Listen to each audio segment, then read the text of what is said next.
আপনাদের এটা দীর্ঘ করতে চাচ্ছি না, আমি আমার বক্তব্যটা এখানে শেষ করছি। সবাইকে আসসালামু আলাইকুম। ধন্যবাদ আবাদকে। এরপর আমি বক্তব্য রাখার জন্য অনুরোধ করছি টোটাল খাদি থেকে আগত জনাব মোহাম্মদ কবির ভাইকে বক্তব্য রাখার জন্য অনুরোধ করছি।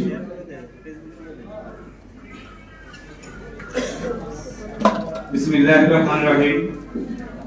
আজকে কেন্দ্রীয় প্রতিনিধি সমাবেশ আলোচনা সভার প্রধান অতিথি উপস্থিত রয়েছে, বিশেষ অতিথি উপস্থিত রয়েছে আমার ক্ষুদ্র ভাই ও বোনেরা, আসসালামু আলাইকুম। আজকের মূল বিষয়টা নিয়ে সবাই এখানে আপনারা অবগত রয়েছেন, আমরা কি জন্য এখানে একত্রিত হয়েছি। তো আমাদের পে স্কেলের বিষয়টা দ্রুত বাস্তবায়নের লক্ষ্যে আমাদের সামনে যেভাবে এগিয়ে যেতে হবে, আমরা সর্বক্ষণ প্রস্তুত থাকবো।